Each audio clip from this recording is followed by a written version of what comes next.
ओंकारं बिंदु संयुक्तं नित्यं ध्यायन्ति योगिना कामदं मोक्षदं चैव ओंकाराय नमो नमः। अविरल शब्दगन्नौग प्रक्षालित सकलभूतलकलङ्गा मुनिभिरूपासि तीर्था सरस्वती अर्थोनो दुरिदम् अज्ञानतिमिरां ध्यानां ज्ञानाञ्जनशलाकया चक्षुरुन्मीलितमेन तस्मै श्रीगुरुवे नमः। श्रीपरमगुरुभ्यो नमः। परम्पराचार्यगुरुभ्यो नमः। सकलकलशविध्वंसकं श्रेयसां परिवर्धकं धर्मसम्बन्धकं भव्यजीवमन प्रतिबोधकारकमिदं शास्त्रं श्री मरणकण्डिकानां देयम् अस्य मूलग्रन्थकर्तार श्री सर्वज्ञ देवास्तदुत्तर ग्रंथकर्तार श्री गंधर्देवा प्रतिगंधर्देवा तेषाम् उच्चानुसारमासाद्य अमितगत्याचार्येण विरचितम् इदं शास्त्रं श्रोतार सावधानतया शृण्वन्तु। मंगलं भगवान् वीरो मंगलं गौतमो गुनि मंगलं कुन्दकुन्दाद्यो जैनधर्मोऽस्तु मंगलं सर्वमंगलमाङ्गल्यं सर्वकल्याणकारकं प्रधानं सर्वधर्माणां जैनं जयतुशासनं वन्दे विद्यासागरं वन्दे सन्मति सागरम्। सिद्धाननत्वार्धादिश्च चतुर्धाराधनाफलं क्रमेण ध्रुवं वश्ये स्वस्वरूपोपलब्धये स्वस्वरूपोपलब्धये।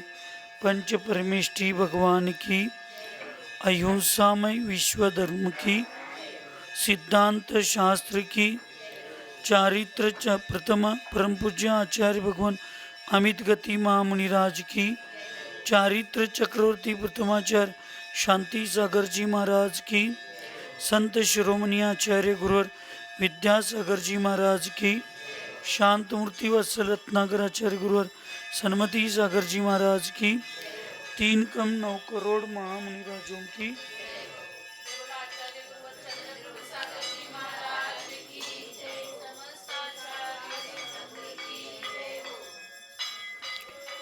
पूर्व चर्चेमध्ये आचार्य भगवंत अमित गती महामुनिराज कायोत्सर्ग ही व्यवस्था त्या ठिकाणी सांगितलेली होती. कायोत्सर्ग काय म्हणजे शरीर, उत्सर्ग म्हणजे त्याच्यावरच्या ममत्वभावाचा त्याग. शरीर के ममत्व भाव का त्याग करना वास्तविक कायोत्सर्ग होता है, ऐसे आचार्य भगवान ने निश्चय से कहा है. जो कायोत्सर्ग करने से कहाँ कहाँ करना चाहिए, जब भी करेंगे निष्पृह होकर करना चाहिए, एकदम अत्यंत शांत, जैसे एक खंबा खड़ा गड़ा रहता है वैसे खंबे की तरह शांत स्थिर रहना चाहिए. दोनों हाथों को नीचे लटकाकर जैसे बाहुबली भगवान की मुद्रा है उस अवस्था में रहना चाहिए. या बैठकर करेंगे तो जैसे भगवंतों की मुद्रा रहती है पद्मासन भगवान की उस तरह. और ना गर्दन को झुकाएंगे ना सीधा तान के बैठेंगे. और एक कब करना चाहिए, जब परिचय होता है, उपसर्ग कोई करता है, तो इस प्रशस्त ध्यान में ऐसे बैठकर कर्म को नष्ट करने की अभिलाषा से जंतु रहित एकांत स्थान में कायोत्सर्ग करना चाहिए, जिसका जगन्य काल अंतर्मूर्त है और उत्कृष्ट काल 1 वर्ष प्रमाण का है, ऐसे आचार्यों ने पूर्व चर्चा में बताया. अब तप विनय की चर्चा यहाँ पे करते हैं. ये तप विनय किनकी करना चाहिए, तो आचार्य भगवंत कहते हैं तपस्तपो दिखे भक्तिर यच्छेनामहेडनम् स तपो विनयो वाची ग्रंथोक्तं चरतो यते.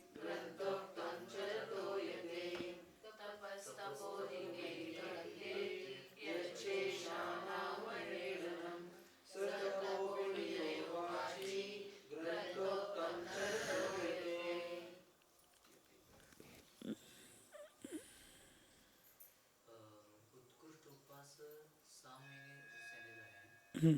आणि उत्कृष्ट तपमध्ये 1 वर्ष झालेलं आहे. मग उपवासापेक्षा मग तपाची कालावधी जास्त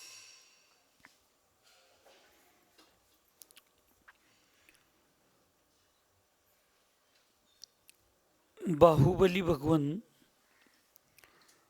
हे 1 वर्ष तपस्या केलते.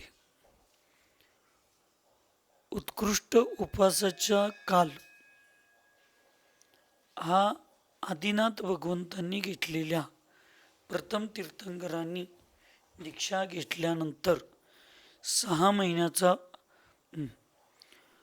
प्रथम तीर्थंकर जो आदिनाथ भगवान है उन्होंने दीक्षा लेने के बाद 6 महीने का उपवास किया था। इस अपेक्षा से इस चतुर्थ काल में, वर्तमान के चतुर्थ काल में ज़्यादा से ज़्यादा संकल्प पूर्वक उपवास करने की जो विधि है वो 6 महीने की आचार्यों ने लिखी है। लेकिन आदिनाथ भगवान के भी 11 महीने से ज़्यादा, 13 महीने से ना, 13 महीने से ज़्यादा उपवास हो गए थे। बाहुबली भगवान भी 12 महीने तक, 1 साल तक वहाँ पे तपस्या की थी। ये तपस्या संकल्प पूर्वक, बाहुबली भगवान का कोई संकल्प नहीं था मैं 1 साल रहूँगा। वो दीक्षा ले लिया, उन्होंने खड़े रह गए, वो आहार के लिए ही नहीं उठे। उनका तब 12 साल का, 1 महीने का, 12 महीने का हो गया। आदिनाथ भगवान जी ने संकल्प पूर्वक 6 महीने के उपवास का कायोत्सर्ग किया था।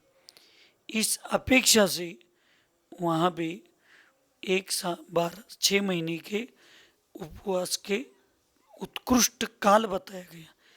लेकिन 6 महीने उपवास ही होता है, उसके बाद नियम से आहार को उठना ही चाहिए, ऐसा कहीं पे भी नियम आचार्यों ने नहीं किया था। ये इसे समझ के लेना चाहिए वहाँ पे। 12 वर्ष झाल्यानंतर एक तपाचा काळ झाला असं काय म्हणतात ते. 12 साल की एक तप रहता है, 8-7 दिन का एक हफ्ता रहता है, 24 घंटे का एक दिन रहता है। वैसे ही आचार्य ने यहाँ पे 12 साल का एक तप रहता है कि नियम से 12 साल में एक बार मनुष्य के जीवन में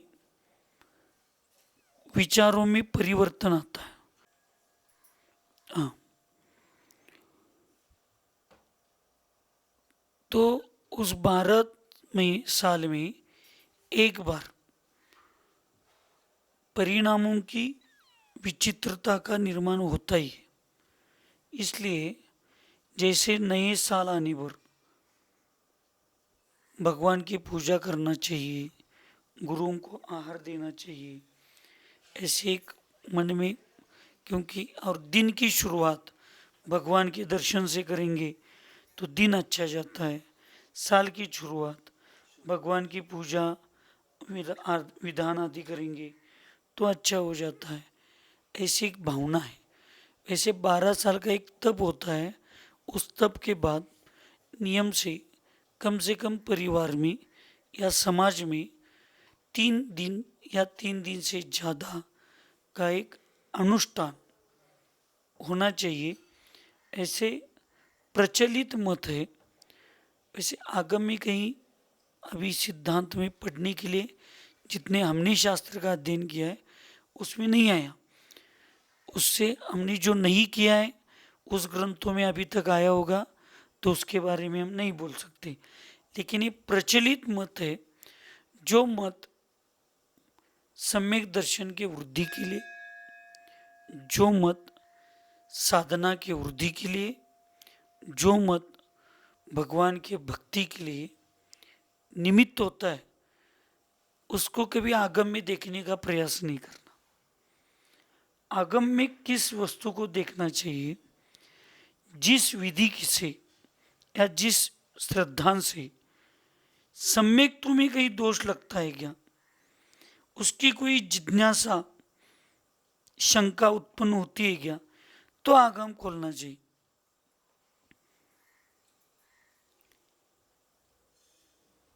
अक्षय तृतीया के दिन आदिनाथ भगवान की पूजन धूमधाम से करनी चाहिए। कहाँ आगम में लिखा है? ढूंढते नहीं बैठना है। महावीर भगवान निर्वाण महामहोत्सव बहुत धूमधाम से करना चाहिए। आगम में कहाँ लिखा है धूमधाम से करना चाहिए? नहीं, ढूंढ उसमें ढूंढने की क्या जरूरत है? भगवान की विधि है, कभी करोगे तो उसका पुण्य ही, सम्यक्त्व की वृद्धि होने वाली है। आगम को कहाँ देखना चाहिए? जिस विधि को लेकर सम्यक्त्व के प्रति या मिथ्यात्व लगने का दोष लगेगा क्या, ऐसा कहीं है क्या, इसकी जब शंका और जिज्ञासा आती है उन चीजों में आगम को खोजना चाहिए।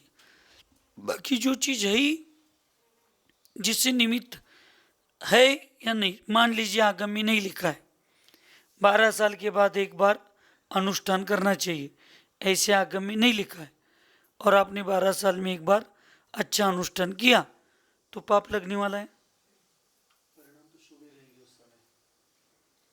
आपको कहीं कर्म की निर्जरा नहीं होगी, पुण्य का बंध नहीं होगा, सब होने वाला है। तो जो अच्छा है उसके लिए क्या है?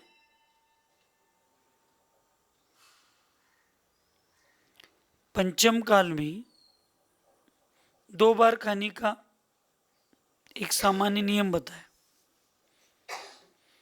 कितनी बार खाते हैं लोग? 3-4 बार खाते। तब आगम का कभी विचार किया?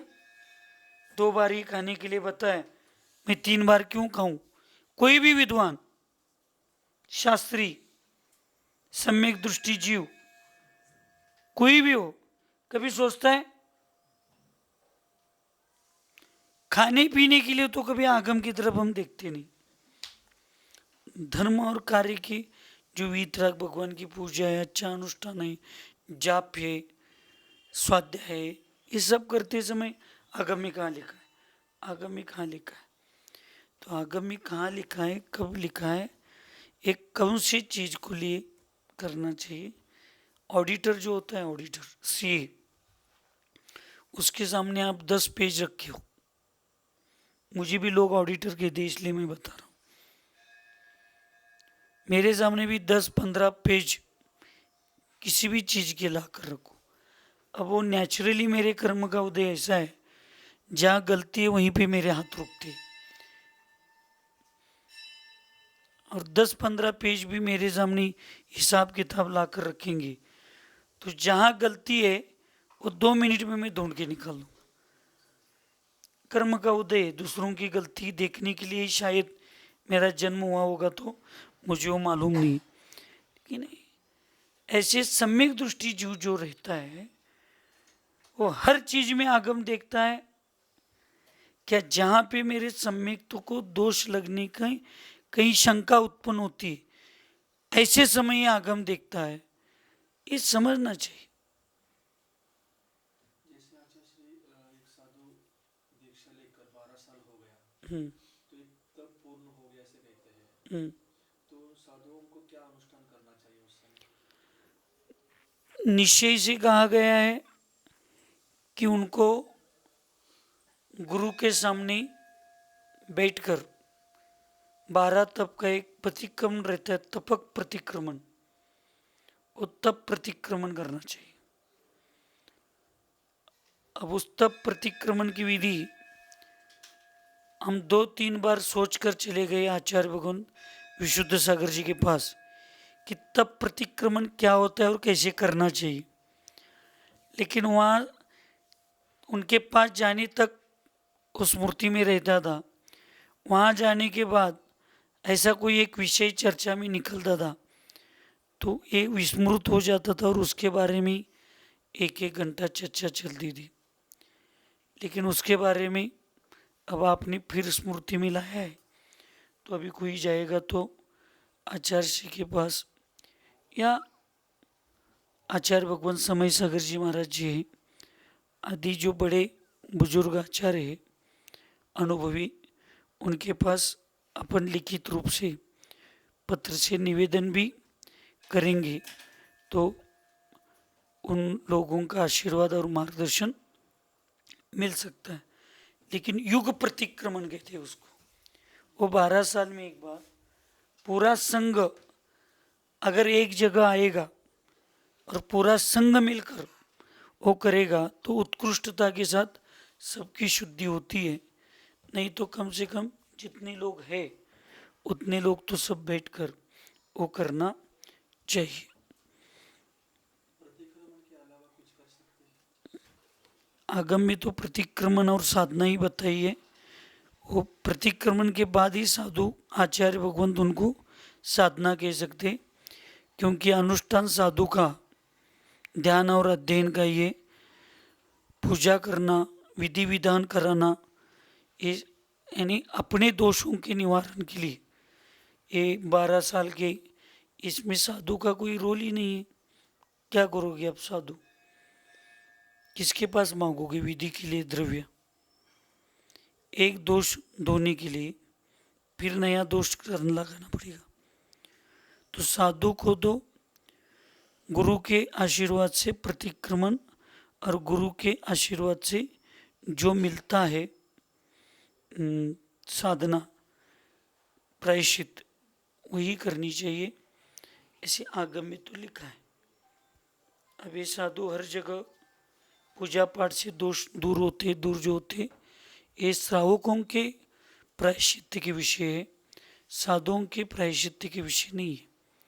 साधुओं के लिए हाँ, परिणामों को शुभ रखने के लिए और भगवान की स्तुति भक्ति के थोड़ा अलग एक भक्ति के हिसाब से विधान करना, भाव पूजा करना कोई दोष नहीं है। रोज स्वयंभू बोलते, रोज 10 भक्ति बोलते, तो एक आध दिन भगवान की अलग तरीके से थोड़े आनंद के साथ, उत्साह के साथ करने का भाव है अलग थोड़ा, तो फिर विधान भाव पूजा आप कर सकते हो। सामने बैठकर कोई द्रव्य पूजा कर रहा है तो कोई उसका विकल्प नहीं है। लेकिन इस प्रायश्चित के नाम पर आज साधु लोग बड़े बड़े विधि विधानों के माध्यम से श्रावकों को उसमें लगा रहे, ये कोई दोष नहीं है, ये उनका पुण्य है। लेकिन मेरे दोषों का निवारण उसमें होता है ऐसे समझकर तप साधना जाप्य छोड़कर इस विधि विधान के चक्करों में आज ज़्यादा साधु वर्ग भी स्वयं के दोषों को धोने के निमित्त से पड़ रहा है। ये थोड़ा कितना आगम सम्मत है ये मुझे मालूम नहीं है। अनशन आदि 12 प्रकार के तपों की और जो साधुजन अपने से अधिक तपस्वी है उनकी भक्ति एवं विनय अवश्य करनी चाहिए। किंतु जो साधुजन तप में अपने से कम है किंतु ज्ञान श्रद्धान और चारित्र संपन्न है, उनका पराभव नहीं करना भी तप विनय है। शास्त्रोक्त आचरण करने वाले साधु के इस प्रकार तप का विनय होता है।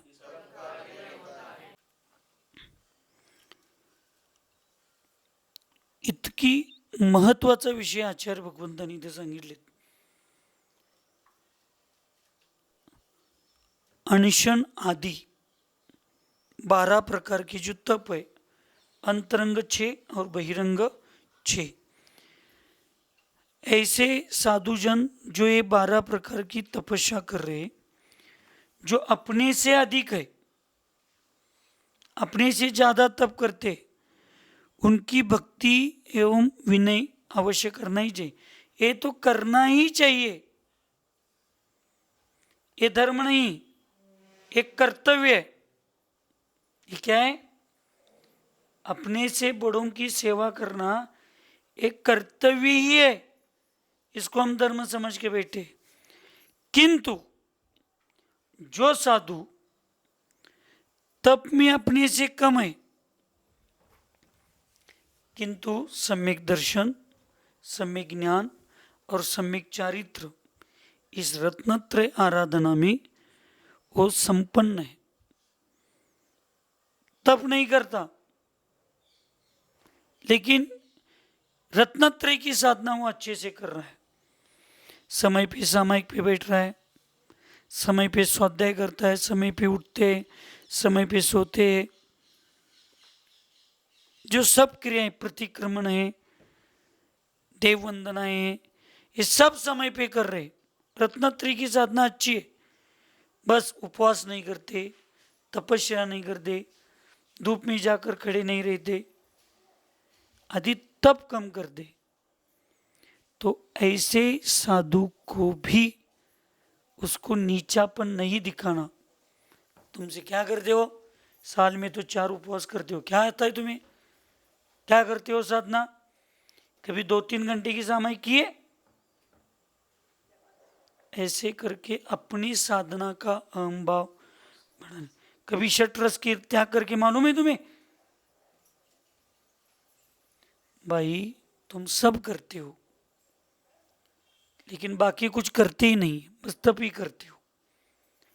लेकिन वो सब रत्नत्रय की साधना समय समय पे अच्छा करता है, तो उनके प्रति कभी अवेलना हो, ऐसा व्यवहार नहीं करना भी ये बहुत बड़ा विनय है, उसके रत्नत्रय का विनय।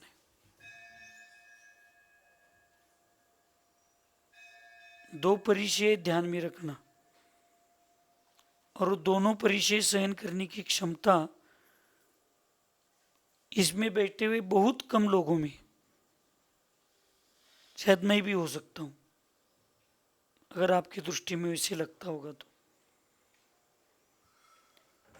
ज्ञान परिचय भी है, जब ज्ञान आता है और दूसरे अज्ञानियों की तरफ देखकर अहंकार बढ़ता है और अज्ञान लोगों का अभिनय करने की भावना होती है, तो ज्ञान परिचय सहन करने की क्षमता नहीं है, जो हम में से बहुत लोगों में ज्ञान का अहम भाव है। और दूसरा समिति मिति माता जी, एक अज्ञान परिचय है। कौन सा परिचय है? अगर देखना है तो देख सकते 22 परिचय में मैं जो बता रहा हूं वो नाम है क्या नहीं। अज्ञान परिचय, मेरे पास ज्ञान की कमतरता है, मुझे ज्ञान नहीं है, मुझे ज्ञान कम है, तो उसको भी शांति से, आनंद से स्वीकार करना चाहिए। मैं दीक्षा में बड़ी हूं, मैं दीक्षा में बड़ा हूं, तो मुझे आधा घंटा बोलना चाहिए, मुझे 1 घंटा बोलना चाहिए, रोज भी मुझे बोलना ही चाहिए। अगर अपने पास कैपेसिटी नहीं है, और सबसे बड़ा ये ध्यान में रखना,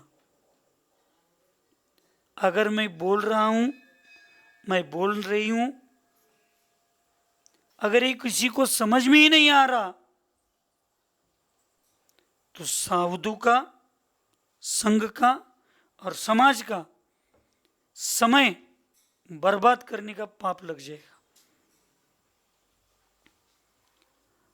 मैं जो स्वाध्याय करा रही हूं, मैं जो प्रवचन कर रही हूं, अगर वो किसी को समझ में ही नहीं आता और मेरा प्रवचन सुनने की सामने वालों को इच्छा नहीं है, तो प्रवचन करना भी अतिक्रमण है।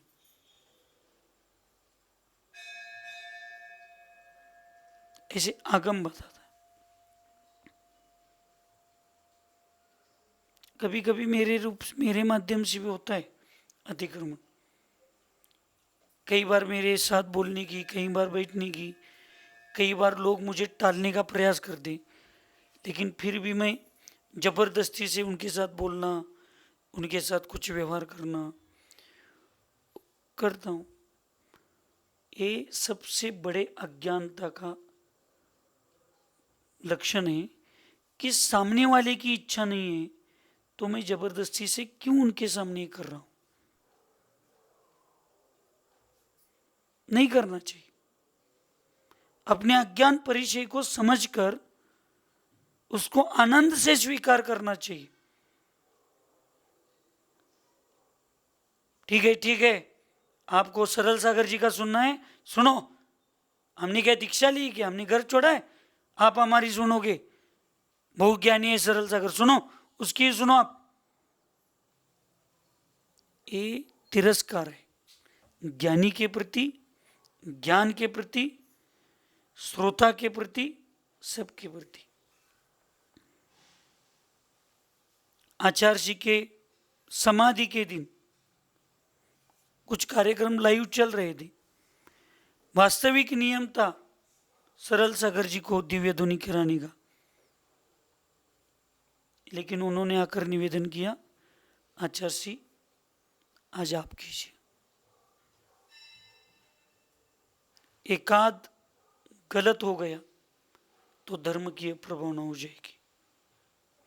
किसी ने कोई प्रश्न किया, वास्तविकता मुझसे अच्छा ज्ञान उनके पास है, वो मुझसे ज़्यादा प्रश्न के उत्तर देने में सक्षम है, लेकिन दुनिया कहेगी कि आज आचार्य जी का पुण्यतिथि दिवस है, लाइव चल रहा है और शिष्य लोग अपने गुरु को वहाँ बिठाकर स्वयं की दिव्य ध्वनि करा रहे।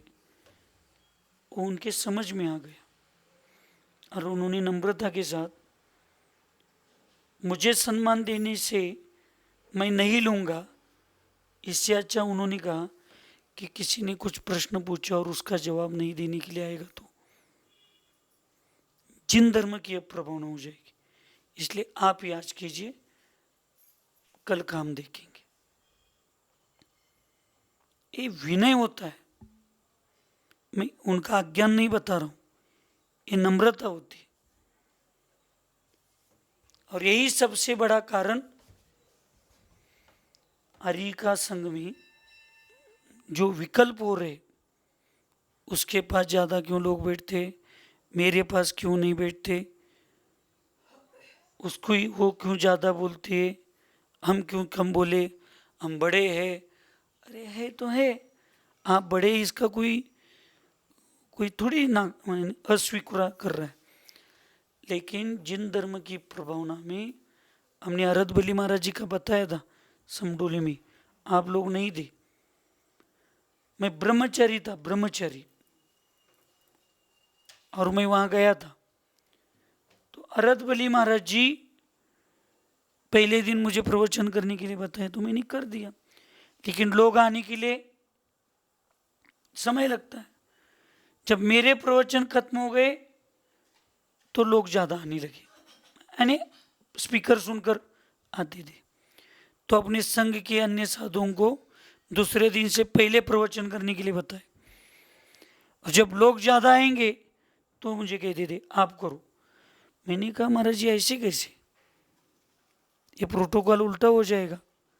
तो अरद बली महाराज जी कहते थे, अरे समाज को सुनने वालों को अच्छा लगे और सुनने वालों की इच्छा हो, जिनवानी का प्रचार अच्छा हो, वही प्रोटोकॉल है, कोई बड़ा छोटा नहीं, तुम करो। और फिर लास्ट में 5 मिनट एक कथा बताते थे और कहते थे वो ब्रह्मचारी ने जो कहा है उसको स्वीकार करो, यही आशीर्वाद कह के प्रवचन खत्म कर देते। एक साधु, ये अज्ञान परिचय सहन करने की, वो अज्ञान नहीं थे, उनको प्रवचन परमिष्टि उपाधि थी अरद बली महाराज जी को। लेकिन इतना बड़ा साधु भी एक ब्रह्मचारी जी को कह देता, नौजवानों को आपका अच्छा लगता है और आज नौजवान धर्म में आना चाहिए, आप करो, आप करो, आप ज्यादा करो, आप जाने के बाद तो मैं ही करने वाला हूं। हम क्यों नहीं लेते बड़ों का आदर्श? ये अज्ञान परिचय भी सहन करने की क्षमता साधु में हो तो 22 परिचय सहन करने के लिए हम साधु बने। यहां लिखा है कि नहीं, परिचय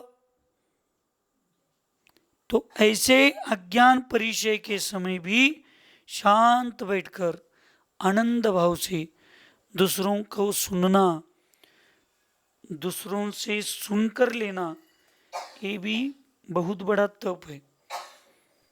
लेकिन नहीं होता। जिनको ज्ञान है वो अज्ञानों को कम समझ रहे, ज्ञान का अहंकार है। और अज्ञानी है, उनको स्वयं को ज्ञान नहीं है, ये स्वीकार करने में तकलीफ हो रही है।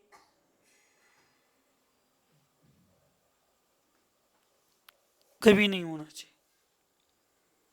इसलिए उपस्थित सब साधु लोग, उपस्थित सब आर्य का लोग और श्रावक, ये ध्यान में रखिए, मुझे बहुत आता है इसका मतलब ये नहीं है कि रोज मैं ही बोलूं और रोज मैं ही 2 घंटे तक बोलूं। समझ में आ रहा है सबको?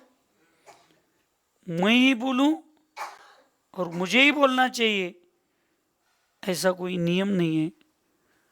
और मेरे पास ज्ञान नहीं है तो मैं बड़ी हूं, मैं बड़ा हूं तो मुझे बोलना ही चाहिए, ऐसा भी कोई आगम्य नियम नहीं। आचार्य के संग में अभी मैं उनके समाधि के पहले पहले 2-4-5 साल तक मैंने कहीं कहीं जब उनको बड़ा करके भेजा तब मैंने सुना, नहीं तो उज्ज्वलमती माता जी करके माता जी थी, गुरुमती माता जी के संग में 2 नंबर की माता जी, 87 की दीक्षा है उनकी, 87 या 88 ऐसा कुछ, यानी पहले गुरुमती माता जी के साथ उनकी दीक्षा हुई। हमारा विहार चल रहा था 2002-3 के समय। इतने समय तक वो गुरुमती माता जी के साथ ही थे। उन्होंने आचार्य से एक बार भी भावना नहीं रखी। सुन रहे क्या आप लोग?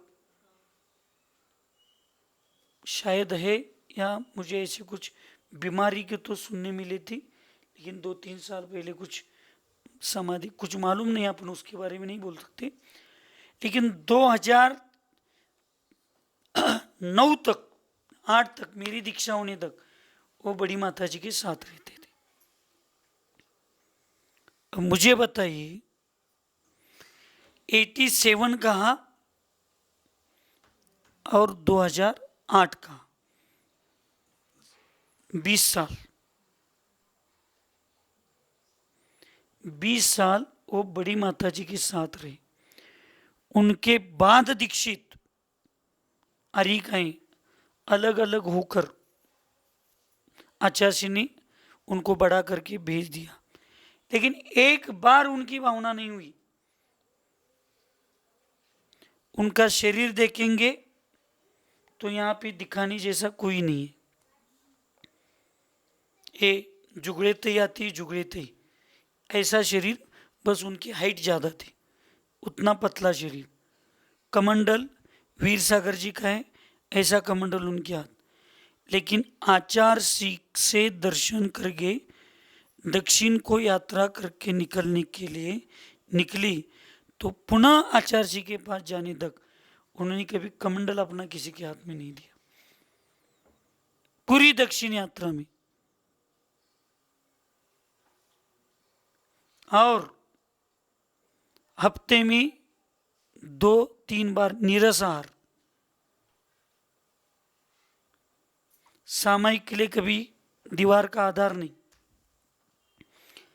विहार काल में भी हफ्ते में 1-1 उपवास, 1-2 उपवास, चातुर्मास में तो बहुत उपवास।